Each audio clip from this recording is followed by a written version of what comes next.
je suis frappé du fait qu'il y a encore aussi beaucoup de désinformation autour de cette date de 2035. Dès 2030 ou peut-être 2032, il n'y aura plus de voitures thermiques qui seront vendues neuves en Europe. Je m'appelle François Gemène, je suis président de l'Alliance pour la décarbonisation de la route et je suis également par ailleurs professeur à HEC où je dirige le Master Sustainability and Social Innovation.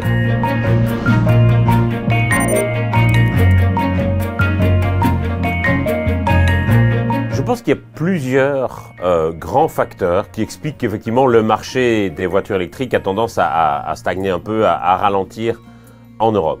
Je pense que l'élément numéro 1, ça reste effectivement le prix d'acquisition et les politiques erratiques, pour être gentil, en ce qui concerne les aides à l'acquisition de ces véhicules, non seulement en France, mais également en Allemagne et un peu partout en Europe. Quand on voit les pays où aujourd'hui il y a véritablement un vrai marché de la voiture électrique qui domine le marché de l'automobile, je prends les pays scandinaves ou même des pays comme la Belgique ou les Pays-Bas où plus de la moitié des véhicules neufs sont des véhicules électriques aujourd'hui, ce sont des pays qui ont quand même mis en place une politique d'incitant financier relativement stable pour aider à l'achat des véhicules électriques. Le prix d'acquisition, qui reste effectivement, il faut le dire, très élevé. Alors, ce prix a tendance à baisser. Il y a maintenant certains modèles où on commence à arriver à peu près à une quasi-égalité entre le versant électrique et le versant thermique. Le gros tournant, c'est quand on arriverait à parité de prix entre le thermique et l'électrique.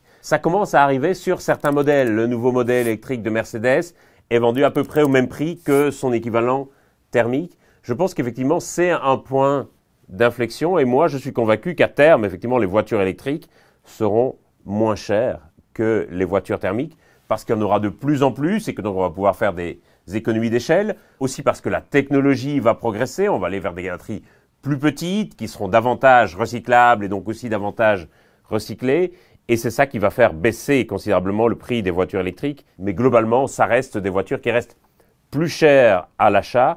Et dans un contexte où le pouvoir d'achat est un élément très important, eh ben, beaucoup de Français, je pense, y réfléchissent à deux fois en se disant « Est-ce que je vais avoir les moyens d'acheter une voiture électrique sans être tout à fait sûr que la législation ne va pas évoluer ?» Et je crois que les atermoiements et les hésitations politiques créent aussi de facto une hésitation sur le marché.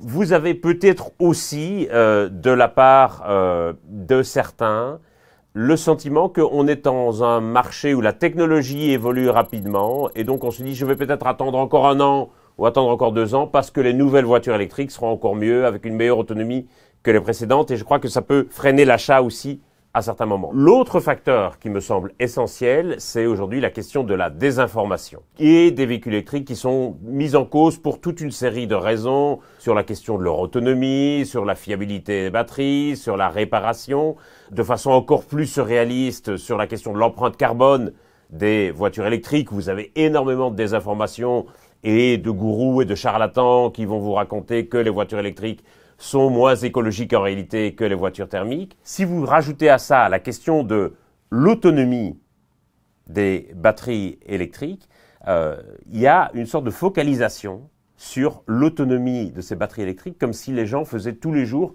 plus de 500 km en voiture, ce qui leur arrive au mieux 2 fois par an à l'aller et au retour des vacances.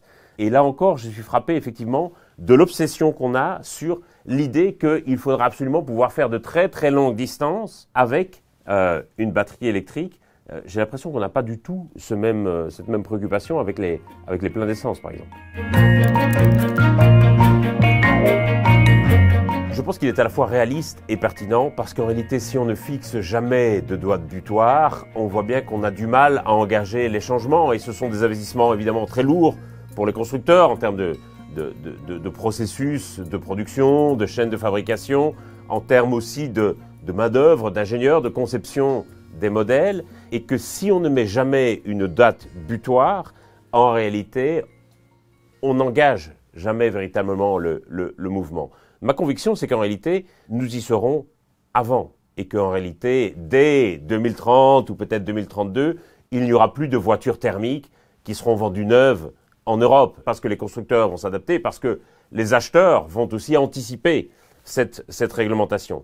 Et je crois qu'en réalité, même si je sais que les constructeurs automobiles ont parfois vu cette interdiction de vendre des nouveaux véhicules thermiques comme une contrainte très forte, je pense en réalité qu'on leur rend un service. Sinon, le risque était celui d'un déclassement total, je pense, par rapport aux voitures chinoises.